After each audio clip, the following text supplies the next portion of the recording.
se a gente continuar fazendo movimentos que a gente chama de manada, você só vai ter resultado igual aos outros, né? Você vai ter resultados igual à média.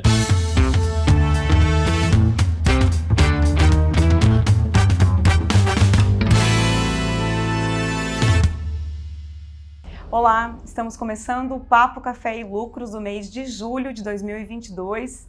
A conversa de hoje acontece aqui no restaurante Mevá, em São Paulo, e eu tenho o prazer de receber a Ellen Stetter, que é economista e analista da Ágora Investimentos, e o Marco Saravalli, que é analista de investimentos, sócio fundador da Sara Invest e também colunista do E-Investidor. Bem-vinda, Ellen, e bem-vindo, Marco. Obrigado. Obrigada. Um prazer.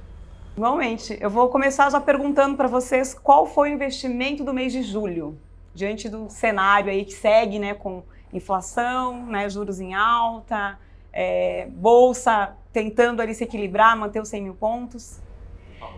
Então vamos lá. Pergunta fácil, né, tranquila. Então, a gente sempre gosta de falar lá na Ágora que mais do que destacar um produto em si, é sempre olhar para uma alocação diversificada. Então, é sempre buscar um equilíbrio pensando no qual é o perfil de risco do investidor, o que ele está buscando. Diante de tantos desafios e incertezas, uma classe que tem se destacado no portfólio do investidor é a classe de renda fixa. Então, daria para você abrir aí um novo leque dentro de renda fixa em alguns produtos específicos. Mas, de novo, não é aquela história, uma andorinha só não faz verão. Então, vai olhar renda fixa? Bacana. E tem que sempre olhar com caráter de proteção. Inflação já é um assunto extremamente batido, mas honestamente não tem como fugir desse assunto. Então, seja em julho, agosto, setembro, outubro, vamos continuar falando sobre inflação. Então, olhando um pouco para títulos, atrelados à inflação, continuou como destaque. Um outro ponto que nós temos observado, pensando em um produto, nome de produto específico, é a LIG, que é a letra imobiliária garantida. Mas, novamente, olha como portfólio, né? Na renda variável, mesmo com todas as oscilações, e como você disse, essa busca por um equilíbrio, né? Olha, vamos respirar um pouquinho, tem oportunidades também, mas é olhar ponto a ponto. Pô, acho que não tem como contrariar, né? Acho que o assunto de 2022, e também julho, junho, enfim, todos os meses de 2022, provavelmente, né, de 2023, vai ser inflação, inflação e inflação. A gente muda um pouco do tema de inflação e começa a se preocupar um pouco com recessão, né? E começa também um movimento de coordenado, talvez o Brasil, acho que a grande discussão é essa, né? O Brasil começou um pouco antes, o movimento de aumento de juros, que é algo que é a grande discussão, que foi a grande discussão de mês de julho nos Estados Unidos, e começa a ser a grande discussão na Europa, né? Quanto que a gente vai subir os juros, e aí a gente volta a lembrar, quando a gente fala de investimento, para quem faz investimento, a gente tem que se proteger da inflação, e a gente, talvez, nesse cenário, uma das poucas formas de se proteger da inflação é procurar um título que tenha, de certa forma, alguma proteção para a inflação. Então, o ambiente de renda variável, de títulos de risco, fica muito mais desafiador, né, nesse cenário. Não só ações, fundos imobiliários, criptomoedas, enfim, todos os ativos, o custo de capital fica mais alto e o investidor tem que realmente se proteger. Então, aqui no Brasil, como a gente começou antes esse movimento, a grande discussão agora para esse mês de agosto, já antecipando, né, é realmente se a gente vai ter novos aumentos, até que nível que a gente vai esses juros. E a grande, acho que surpresa negativa, vamos dizer assim, para os juros aqui no Brasil, é que o investidor descobriu que talvez a gente tenha que manter esses juros mais altos por um patamar maior. E aí, o investidor ele tem como realmente se proteger, de certa forma, pelo menos proteger o seu patrimônio. E aí procurar títulos realmente que tenham essa proteção, seja ele um pós-fixado, um pré-fixado, atrelado à inflação, a gente tem alternativas, né? Eu particularmente, Saravalli, sou super otimista com bolsa, vejo a bolsa super barata, super descontada, mas a gente tem motivos para isso também que a gente vai discutir mais. Então, realmente eu concordo que a gente consegue ver, até pelos dados da Anbima, que o investidor continua sacando todos os meses, reduzindo sua posição em fundos, né, atrelados à renda variável, ativos de risco, até multimercados, e alocando na renda fixa. Então, talvez o Brasil já esteja fazendo esse movimento, que talvez o mundo esteja somente começando. Então, de novo, acho que o resumo o investidor tem procurado alternativas que têm rentabilizado, né, conseguido trazer uma rentabilidade muito boa Pô, você está falando de 15%, às vezes 20% nos próximos 4, 5 anos, né? Por que o investidor vai querer correr risco se ele vai ter praticamente essa previsibilidade numa grande parte da carteira dele? Então, acho que o tom da vez, né, realmente a bola da vez, no mês de julho, provavelmente para o segundo semestre, né, para o restante do ano, vai continuar sendo renda fixa, mas na renda fixa também a gente pode discutir depois um equilíbrio, também não tem um produto só de renda fixa, tem vários, né, tem uma carteira de renda fixa também, né? Eu vou pegar como gancho que você falou, bolsa barata, que uma pergunta é exatamente, os analistas muitos têm batido nessa tecla.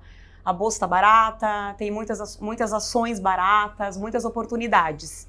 E aí é entender, obviamente, se vocês concordam e onde estão, como olhar então para esse cenário e identificar que setores são os que vão dar esse retorno ali então no médio, no longo prazo.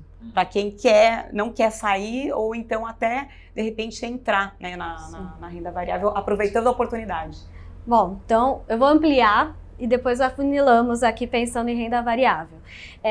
O time de research lá da Ágora, ele tem uma cabeça muito positiva para a renda variável do ponto de vista de oportunidade, como nós comentamos.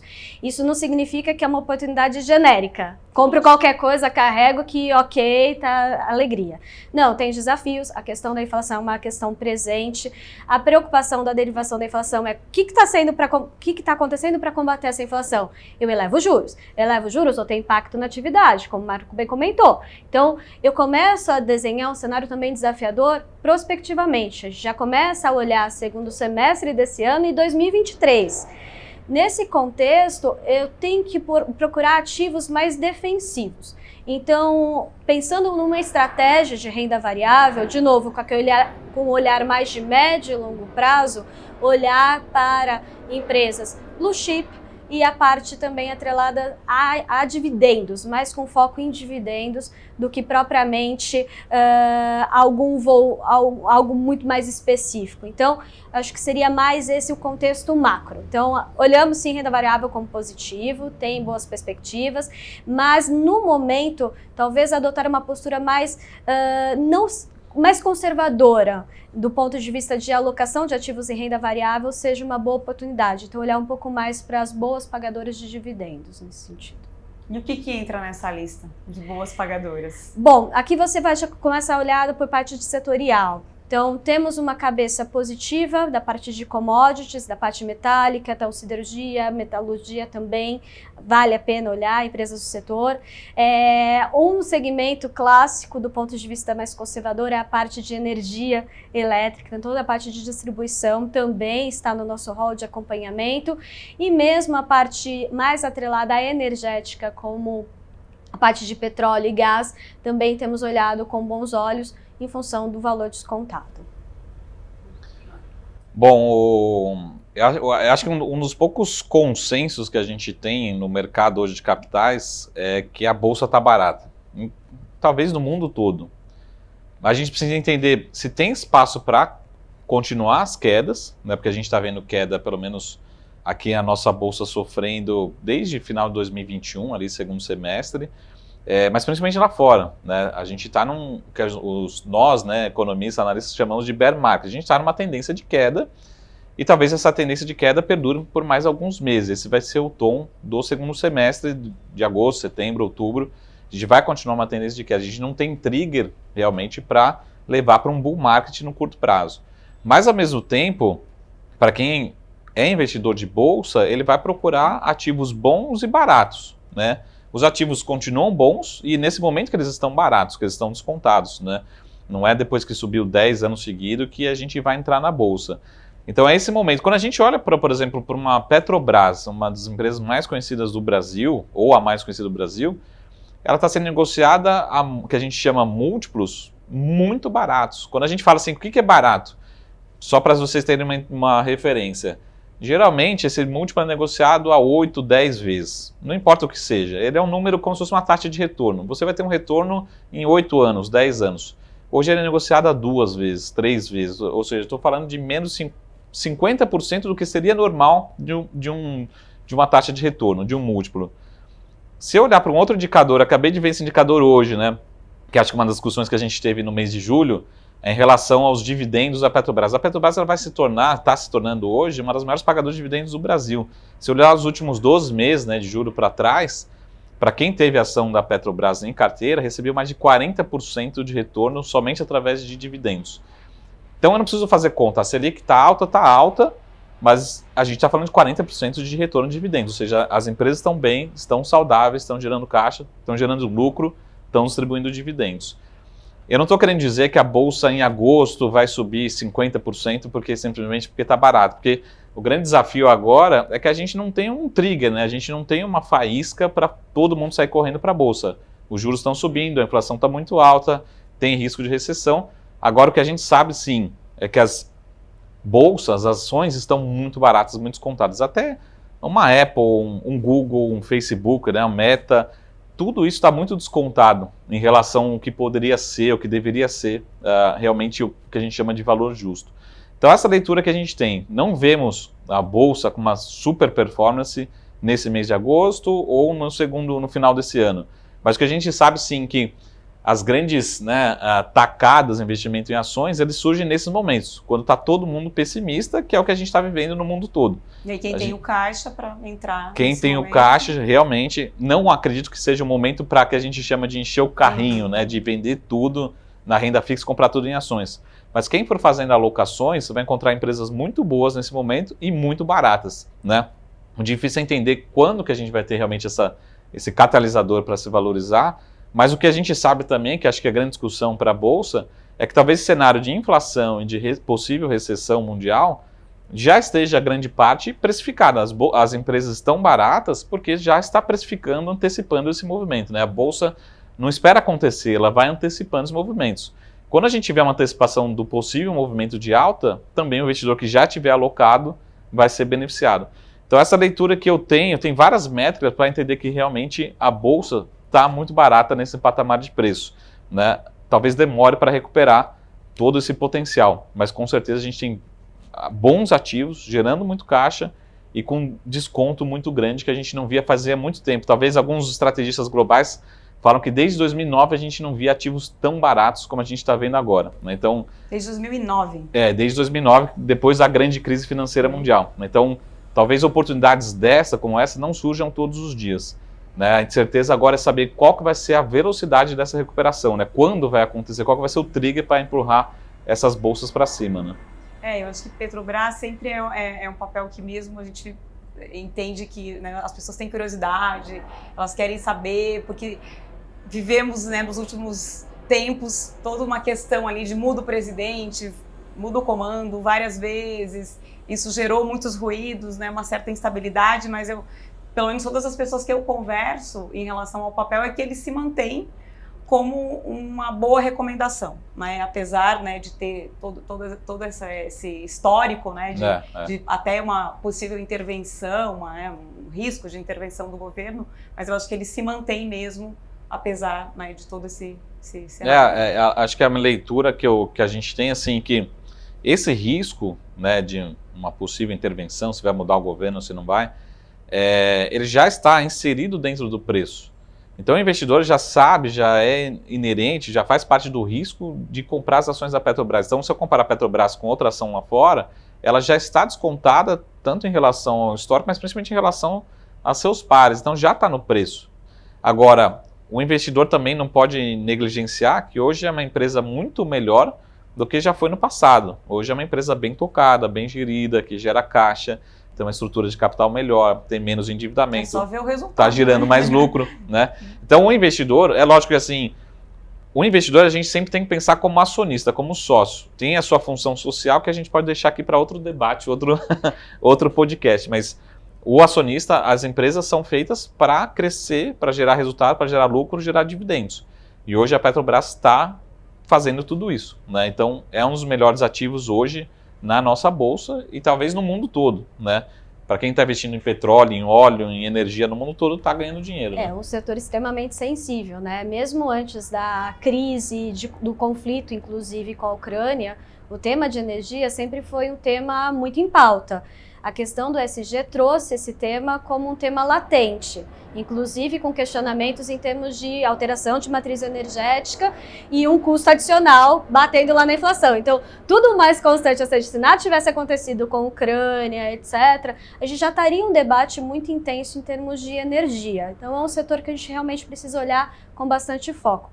Um ponto que eu gostei muito da explanação do Marco foi justamente a questão do horizonte aqui para o investimento. Então, está descontado, é um ativo importante, eu vou olhar a gestão da companhia, independente de qual companhia eu estiver falando, ótimo, mas eu tenho que entender qual que é o horizonte desse investimento. Então, a expectativa é de uma retomada, mas eu tenho uma trajetória.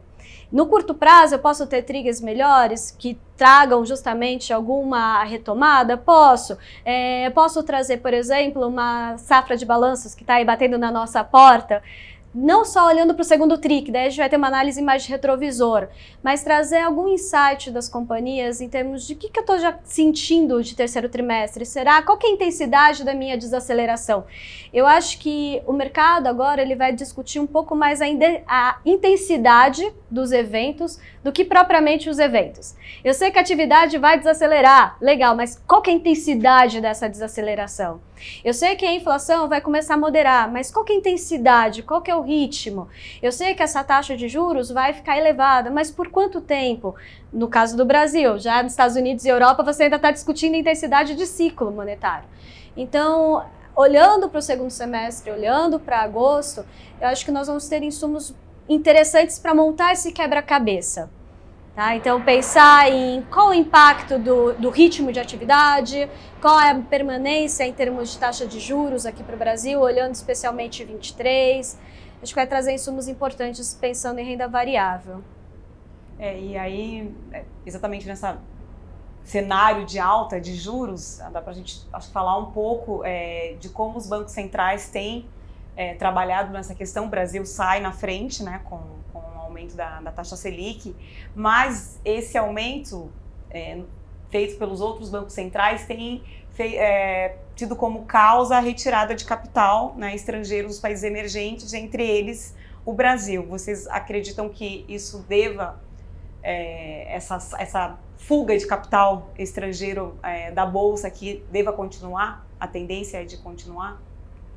Bom, o movimento começou agora praticamente, né? Então você olhando para o Fed, para o Banco Central norte-americano ou para o Banco Central europeu, que foi agora em julho que resolveu aumentar a taxa e surpreendeu inclusive o mercado em termos de magnitude na elevação da taxa de juros, você pode ter de novo essas moedas como especialmente o dólar, tá? Mas o euro performando um pouco melhor do que outras moedas emergentes, justamente por essa atração do investidor voltar a títulos de renda fixa, a comprar títulos do Tesouro desses bancos centrais, esses títulos dos bancos centrais, como uma fonte de rentabilidade que antes não era enxergada, né? Há 2, 3 anos atrás nós falávamos de praticamente zero ou negativo. Então, você muda um pouco esse espectro, você pode ter ainda alguma continuidade nesse movimento, mas pensando, inclusive, um reflexo em dólar, no final, em câmbio aqui para nós, no final dessa história, esse movimento de capitais, a expectativa do mercado está em torno de 5, então, sem grandes oscilações. A não ser que você tenha realmente um vetor de risco sendo adicionado no cenário, e que, por definição, seria algo exótico do que está sendo mapeado hoje. Mas, a princípio, esse movimento de dólar um pouco mais forte, ele tende a continuar, mas sem grandes elevações adicionais do que nós estamos observando hoje no mercado. Não sei como que vocês estão lá, Marco, de cabeça. Eu sempre vou ser da ponta otimista, né? Então, eu sempre acho que a gente pode ter alguma surpresa positiva, né? Até recentemente a gente teve o IPCA 15, né, recente, e ao contrário do mundo, que ainda está tendo decepções com a inflação, aqui no Brasil, lógico que tivemos algumas decisões, alguns estímulos, né? Mas a gente pode ter também na contramão do mundo, talvez a nossa inflação já tenha batido um pico, né? A gente ainda vai ver algumas informações, mas talvez a gente tenha uma surpresa positiva na inflação. É o que a gente, pelo menos, vem vendo no Boletim Focus, que os economistas ainda estão revisando para baixo a nossa inflação. A gente não está tendo revisão para cima. Pelo menos paramos de piorar. Já pode ser já uma boa notícia, né? Pode ser uma boa notícia. Então, o que eu espero para 2023 é que talvez a gente tenha uma queda da Selic, que é algo que no mercado, em julho, o mercado resolveu falar que não vamos reduzir juros em 2023. Eu acho que a gente pode ter surpresa positiva. A Selic, infelizmente, na nossa opinião, não vai despencar, mas qualquer coisa que cair já ajuda o custo de capital. Então, caminhar para talvez 11, 10,5% já seria muito bom, cair uns 2, 3 pontos percentuais. E a nossa inflação vai ser mais baixa no ano que vem. Não vai despencar também, mas ela vai ser mais baixa. E aí, com isso, o que a gente espera? Que o Brasil, isso depois a gente pode deixar para outros debates, mas a gente vai continuar com uma das maiores taxas reais de juros do mundo. A gente vai continuar com uma taxa acima da inflação muito grande. Então, com isso, se a gente tiver um movimento de calmaria nos mercados, vai começar a entrar em recursos simplesmente para pegar essa taxa. Né? Você fala assim, eu consigo pegar uma taxa na Europa ainda não cobra a inflação. Agora, né? Não cobra a inflação. Nos Estados Unidos também não cobra a inflação. No Japão não cobra a inflação. Eu vou para o Brasil? Não. Mas se me pagar 4, 5, tem título pagando 6, 7% acima da inflação. Eu vou correr um pouquinho de risco no Brasil e pegar um pouquinho desses juros no Brasil. A gente vai continuar com uma taxa real de juros muito alta. Então, olhando para 2023, tudo mais constante, eu espero que o câmbio volte um pouco. Né? Que agora a gente está passando por realmente um movimento de estresse. Acho que ninguém esperava que a gente tivesse agora em julho, agosto, com esse câmbio. Se a gente tivesse há 3, 6 meses atrás, todo mundo estava falando em 4,50. Né? É um movimento muito mais global do que Brasil. Então talvez tudo mais constante, voltamos a ter entrada, né, de recursos aqui no Brasil, talvez volte olhando até simplesmente sem fazer conta, olhando para esse título que paga uma taxa muito alta, né, sem falar de outras oportunidades, né, de investimento real, economia real. Acho que a gente pode voltar a atrair recursos. No curto prazo, não. Talvez o recado seja, até a gente viu em relação ao euro, né, o recado seja, na dúvida, eu vou fazer a aplicação em dólar. Em dólar está dando quanto? Não importa, é o lugar mais seguro do mundo, continua sendo o lugar mais seguro do mundo, eu vou investir em dólar, né? Ou no dólar em si. Mas no médio prazo, eu acho que a gente pode ter uma taxa cambial, principalmente voltando parte desses recursos que estão saindo, né, que a gente está vendo nesse curto prazo. E agora colocando mais um ingrediente aí nessa receita de inflação e juros em alta, falar um pouquinho de eleições também. A gente está se aproximando, né, já... Outubro está logo aí, né? E aí entender se vocês já têm sentido uma preocupação maior em relação, né, aos clientes, na hora de tomar alguma decisão, o quanto isso já fica ali colocado também como um fator de atenção. A questão política, a eleição, eu acho que tentando trazer para cenário econômico, a grande variável, mais uma vez, é fiscal. Então, no final do dia, a grande pergunta é candidato A, candidato B, candidato C, o que vai entregar em termos de política econômica e qual que vai ser o tamanho das contas públicas, né? É uma conta pública que vai adicionar risco na minha atividade, no meu cenário, como no meu risco país, ou não? Então, a questão, eu acho que ela está mais atrelada ao risco fiscal. Eu acho que o primeiro debate que começa a aparecer do calendário eleitoral é a questão fiscal, que ficou bastante latente nos últimos anos e esse ano não vai ser diferente. Então, aparece sim essa preocupação fiscal, do risco, das contas públicas. As contas públicas, a grosso modo, neste ano, estão surpreendendo positivamente, porque tivemos surpresas positivas do ponto de vista de atividade. Então, recorrentemente, a atividade econômica foi revisada para cima. Então, se você perguntasse para qualquer economista há 3 meses atrás, a expectativa era um pouco pior em termos de crescimento. E hoje já está melhor. Mas isso não significa que você afugentou completamente o risco fiscal. Ele está lá presente. Então, entender o risco fiscal, eu acho que vai ser o grande X, mais uma vez, dessa eleição. Hoje, pensando em mercado, eu acho que o tema inflação e recessão no mundo estão mais quentes. Então, a gente acaba sendo engolido com esse cenário global mais do que doméstico. Então, acho que vai ficar mais próximo ali realmente daqui 1 mês, 2 meses, para a gente trazer o debate. E, de novo, o que eu vou ter que tirar do debate? Qual é a política fiscal do próximo governo? Para verificar se todo esse cenário que nós comentamos de, olha, a perspectiva para o ano que vem de inflação é um pouco melhor, é uma inflação mais perto de 5 do que de 7 desse ano, é uma Selic que o ano que vem pode recuar diferente desse ano. Mas para tudo isso eu tenho que ter como base responsabilidade fiscal. Então, esse debate vai ficar quente, especialmente nessa vírgula. E pensando um pouco em prêmio, né, em preço de ativos, é essa questão que os investidores vão ter que olhar. Ah, vai ser super generoso com o fiscal? Opa, levanta a anteninha. Então, significa que provavelmente a minha desaceleração da atividade não vai ser tão intensa, minha inflação também não vai escorregar tanto assim e minha Selic, portanto, vai ficar um pouquinho maior ano que vem. Então, é quase uma regrinha de bolo, não é tão simples, mas é mais para a gente ter um pouco de sentimento, para onde pode caminhar essa discussão política.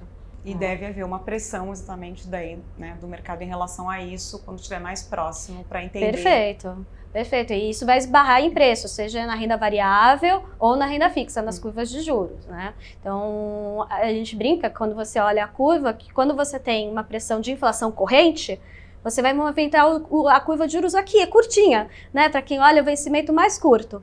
Agora, quando eu começo a trazer um debate de fiscal, de risco país, eu mudo a perspectiva da minha economia. Então, eu mudo a expectativa de taxa de juros lá na frente.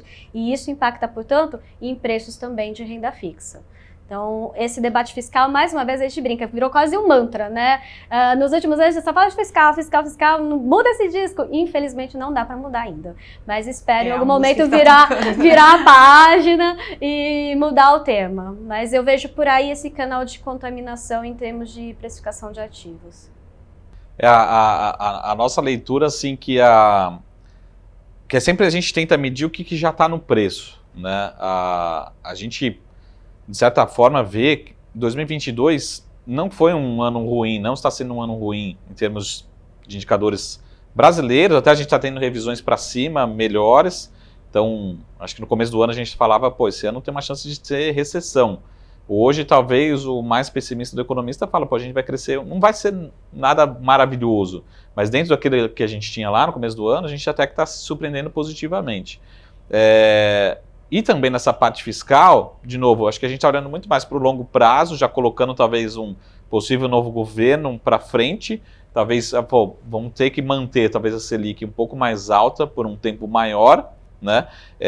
Então, grande parte dessa incerteza que o mercado já tem já está sendo colocada na conta, na curva de juros. Essa é a nossa opinião. Mas ao mesmo tempo, eu falo assim, independente de quem vença, de quem realmente ou se reeleja ou se eleja, a gente não tem muito espaço para manobras muito radicais. Então essa é a nossa leitura. Eu não vejo nenhum governo muito distante do centro, porque, de novo, a gente vai falar aqui muito de política, mas, de novo, vai ser mais um governo novo ou reeleição comandado por um centro, né? E esse centro ele não vai dar espaço para muito radicalismo, seja a direita ou seja a esquerda. Então a gente não vê nenhuma grande ruptura, independente de quem se eleja. Então acho que nesse lado fiscal, nessa parte monetária também, para a gente já grande parte, talvez, do cenário mais pessimista já esteja na conta, né? É lógico que sempre a gente está conseguindo rever para cima, né? Então, toda semana, não, a Selic não vai ser mais 10, vai ser 11, vai ser 12, vai ser 13, já estamos falando de 14, talvez um pouquinho para cima de 14. Mas acho difícil ir além disso. Olhando para a precificação dos ativos, os ativos, seja em renda fixa, seja em renda variável, a gente está precificando hoje, né, como se tivéssemos lá no período da Dilma. De novo, aqui sem falar de política, mas foram 2 anos muito ruins de recessão econômica, de risco, né, percepção de risco muito elevada. Não acho que a gente está no mesmo cenário, independente de 2023. Né? Então, de novo, isso é risco, mas isso é oportunidade. Para quem está olhando, se nós estivéssemos em 2015 olhando para 2016, muita gente ganhou muito dinheiro com renda variável e com renda fixa. Né? A curva fechou muito forte em 2016, a bolsa explodiu e teve muito título que subiu mais do que a bolsa. Né? Teve título que subiu 40%, título público, né? Título que é atrelado ali à inflação, enfim. Então teve muita gente que ganhou muito dinheiro, mas comprou um cenário de melhora de 2015 para 2016. Então será que não pode acontecer em 2023? Pelo menos em parte. Então se a gente tiver realmente precificando o pior, que eu acho que estão precificando agora, não acho que é o que vai acontecer. E aí é oportunidade, mas realmente o cenário de curto prazo é um cenário desafiador e muito pessimismo, né? A gente só vê notícia ruim, sim, né? Subindo preço, leite, tomate, enfim, tudo está subindo preço, inflação. Tem agora a preocupação também em relação à atividade, que acho que vai ser a grande preocupação, principalmente lá fora, né? Já começando a ver as startups, fintechs, aí todo mundo demitindo, né, colocando as pessoas na rua. O próximo Aqui passo... teve, né, muito também um movimento, né, nos últimos meses em relação a isso. A grande preocupação agora é a atividade. Então, a gente está realmente no pessimismo, está na rua. Mas se tiver uma onda, talvez um pouquinho de otimismo, talvez a gente tenha realmente uma recuperação desses títulos e de uma forma geral de todos os investimentos, né? Mas eu acho que é justamente isso. A gente está precificando hoje, em 2022, um cenário que a gente tende, que a gente diz, os analistas, né, ser preguiçoso e perpetuar o pior cenário possível. Então a gente está num cenário realmente muito ruim, de inflação alta, juros tendo que elevar para controlar, e atividade econômica mundial em desaceleração. Talvez não seja esse cenário para 2023 no Brasil e no mundo. Quando a gente olha para investimentos, a gente olha para um risco muito grande nesse cenário, mas ao mesmo tempo de oportunidade. Acho que os investidores conseguirem encontrar oportunidade, seja na renda fixa ou na renda variável, olharem um pouco mais para longo prazo, pode realmente encontrar belíssimas oportunidades. Então, de novo, tem que olhar um pouco mais para frente. Eu acho que grande parte desse possível cenário de inflação mais alta, juros mais altos, né, fiscal ainda, eu acho que não vai ficar descontrolado, mas preocupante, isso grande parte já esteja precificado nos ativos. A gente não está, na minha opinião, no momento de 2014, 2015. E o mercado está precificando algo parecido com isso. É um cenário talvez ainda difícil, mas longe de ser do que a gente já viveu lá no passado. Então, de novo, olhando para longo prazo, eu vejo todos os ativos. Quando a gente fala dos ativos descontados, não é só renda variável. Assim, a bolsa está barata, a Petrobras está barata. Não, a renda fixa também está barata. Quando você fala, estão pagando 5, 6, 7% real, quer dizer que um título está barato, né? Então, isso, olhando para um cenário um pouco mais otimista, ele tende a fechar essa curva e também se valorizar. Como a gente diz, vai ter muita gente que, se for, na minha opinião, um pouco mais otimista, ganhando muito dinheiro, não importa se é renda fixa ou se é renda variável. Mas a gente precisa acreditar, esse cenário também precisa acontecer. Talvez não seja o cenário mais provável, mas acho que tem uma chance de acontecer, de a gente ter um 2023 um pouco melhor, um pouco mais otimista em todos os indicadores, né? Sim, concordo. Eu só queria também pegar um gancho do Marco sobre política monetária, né? Sair aqui, trazer um pouco do técnico. Estamos às vésperas de mais uma reunião do Banco Central, né, agora em agosto. A expectativa do mercado é de mais uma elevação, que se discute se é a última ou não, por conta de tudo que nós debatemos aqui. Então, agora, no comecinho de agosto, ficar atento também a esse movimento do Banco Central. Mais do que o resultado da reunião em si, eu deixaria um convite a quem nos assiste para acompanhar a divulgação da ata. Nossa, que preguiça. Não, é super interessante. Deixo aqui o convite para os curiosos no site do Banco Central. Também tem toda a cobertura do investidor. Dá uma olhada, lá tem todo o contexto de cenário. O que o banqueiro central está olhando para tomar aquela decisão? Né? Que cenário que ele está olhando lá fora? Quais são os riscos? O que ele entende que ele tem que colocar no cenário dele e dar uma pista para os próximos passos. Então, a ata é um documento muito importante para todo investidor, o comunicado do Banco Central, sem dúvida, mas a ata ele acaba mergulhando um pouquinho mais nesses assuntos de cenário, para justamente entender quais foram as variáveis que levaram o Banco Central a tomar tal decisão e quais variáveis levarão ele a tomar a próxima decisão, os próximos passos. Já antecipa. Já antecipa. Então, é um convite aqui, acho que vale a pena lembrar, estamos aí, portanto, às vésperas dessa próxima reunião. Vale a pena acompanhar o documento, não apenas só o resultado ali. Ah, subiu para tanto, tá, mas por quê? Então, eu acho que do ponto de vista de investidor, ele tem que sempre questionar, né? E o porquê? Então, vale aqui o porquê também na decisão do Banco Central. Maravilha. E antes da gente encerrar, eu vou só pedir para vocês, a gente sempre provoca aqui os nossos convidados, né, do papo para compartilhar alguma experiência de bastidor, alguma história, alguma curiosidade que a gente não vai encontrar nos relatórios. Então, é o momento aqui de vocês compartilharem com a gente. Nossa. Bom, eu vou abrir aqui o baú, tá? E lembrando um pouco desses cenários de, é muito nebuloso, muito desafiador e quando você tem um noticiário muito pessimista, né? A sensação é que dá, o que vai acontecer? O mundo vai acabar. E em um determinado momento na minha carreira, eu participava de um departamento econômico, dando suporte a uma tesouraria do banco. E na crise, em 2008, era aquela sensação de qual o tamanho desse buraco. E aí você cavava e percebia que o buraco era mais embaixo, era mais embaixo, era mais embaixo. Mas você tinha que decidir, você tinha uma alocação a ser feita, você tinha decisões para tomar. Legal, o que você acha, mas e aí, o que eu faço? Né? Aquela velha ansiedade de bonito na teoria, mas e na prática? E nesse momento, conversando com outros gestores, a sensação era, calma, o mundo ele não acaba. Portanto, olhe um pouco mais adiante, olhe para ativos bem consolidados. Entenda se aquele negócio que você está investindo, ele pode se perpetuar, independente do cenário. Ele pode ter momentos ruins, mas ele passa por esses momentos. Então, o que eu queria compartilhar aqui é a lição de quando eu for investir, invista com fundamento. Conheça no que você está investindo, para que qualquer marola ou qualquer desespero não te desestabilize e você saia no pior momento, né? E aí você sai quando realmente o negócio está horrível e você só toma na cabeça. Fica no prejuízo. Então, é olhar, o mundo não acaba, momentos de incertezas sempre haverão pela frente, então sempre vai ter momentos nebulosos, mas tenta olhar um pouco mais para fundamento. É uma renda fixa, uma renda variável, é um portfólio, o que você está olhando? Você sabe no que você está investindo? Se questione, porque o momento ele vai passar. E esse teu papel também precisa passar. Então, essa é mais uma... não é tão forte assim, mas eu passei por isso e foi um conselho que eu recebi na época de calma, o mundo não acaba. Ele vai passar. Ótimo. Muito bom.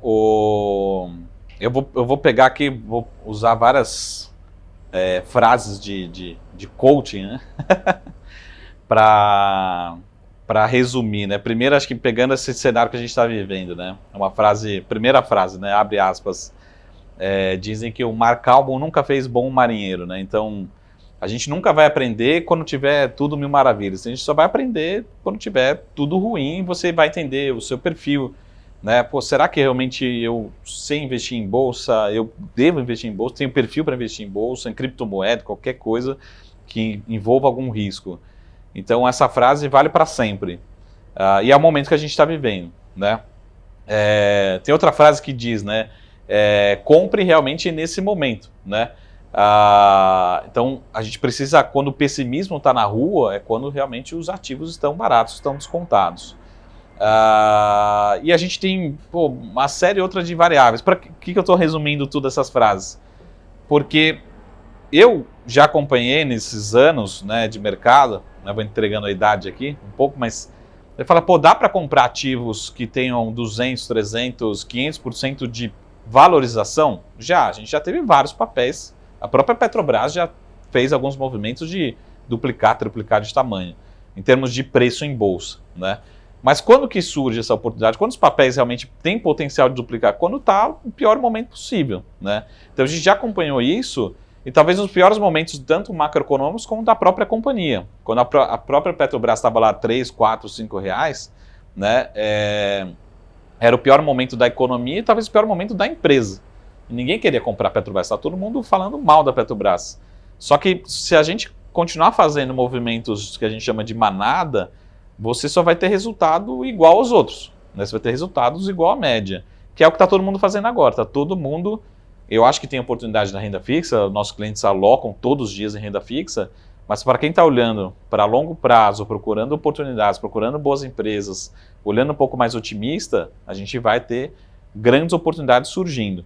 Então, eu já acompanhei vários casos de cliente ganhar, assim, alocar em ações e ela se valorizar, lógico, não num mês, mas num período um pouco mais longo, 600, 700, 800% que a gente chama de multiplicar por 10. É possível? É, mas envolve muito risco. Mas é possível, e talvez nesse momento estejam surgindo essas oportunidades, né? Então, acho que quem procurar, quem olhar, já aconteceu comigo, já aconteceu com clientes, já aconteceu com investidores, essa história ela se repete. Então agora a gente está num super pessimismo, tem aqueles indicadores, né, de Fear and Greed, de Bull and Bear, tem vários indicadores no mundo todo, e agora a gente está num super pessimismo, só que agora que realmente os ativos estão descontados. Então, falando um pouquinho da história, Eu lembro em 2008, né, 2009, quando o próprio Warren Buffett ele comprou ações de um dos maiores bancos do mundo no meio da crise. E aí a gente falava assim, pô, por que esse maluco está comprando ações de um banco, se é que a origem da crise foi de um banco, né? E eles vão quebrar, né? Lehman Brothers, tudo vai quebrar. Passaram 3, 5, 10 anos, quanto de dinheiro será que ele não ganhou investindo num ativo que praticamente ia quebrar? Então, de novo, se a gente estudar um pouco nós, mesmo aqui no Brasil, investidores lá fora, são nesses momentos que realmente a gente diz que surgem os grandes milionários, grandes tacadas, mas é o momento mais difícil realmente de tomar decisão. Então cabe a gente estudar, conhecer nosso perfil, fazer as alocações e essa história vai se repetir, né? A gente sabe que os ciclos não são muito previsíveis, né? Pode durar 1 ano, pode durar 10 anos. O último ciclo que a gente teve, inclusive de bull market lá nos Estados Unidos, foi de 10, 12 anos de ciclo, né? Não esse último aqui recente. Então, se a gente entrar novamente num bull market, a gente pode ter realmente grandes valorizações. Talvez não aconteça no curtíssimo prazo, mas realmente os ativos estão descontados nesse momento. Então, esse é o recado que eu já vi na prática acontecer e esperamos que a história se repita, mais cedo ou mais tarde, né? Então, esse é o recado que eu queria passar aqui em relação a essa experiência comigo e também com clientes e acho que com uma história e vai acontecer de novo. Não. Sim. E aí aquela velha história. Primeira coisa, entender qual que é o seu perfil, né? Entender qual que é o seu apetite aí também de risco, e aí estudar, entender, ou então contratar quem entende, né, do assunto para ajudar e a gente, seguir como a trajetória. Né? A primeira frase que eu disse, a gente tem que mar calmo nunca fez bom marinheiro. Então a gente aprende o nosso perfil de risco só nas quedas, né? Claro. Quando está subindo, todo mundo acha que é super propenso a risco, né? Então tomem cuidado com isso e aprendam, né? Aprendam. Acho que é lógico que a gente sempre tem pessoas, amigos que perdem dinheiro, que às vezes afeta até o psicológico, mas o lado bom de uma crise, de uma volatilidade dessa é o próprio educacional. A gente se conhece mais, né, em momentos como esse, né? Sem dúvida. Bom, agradeço muito a participação de vocês, espero revê-los em breve. Muito obrigada. Obrigada. Obrigada a você também pela companhia, pela audiência. Nos vemos no fechamento de agosto. Um abraço e até lá.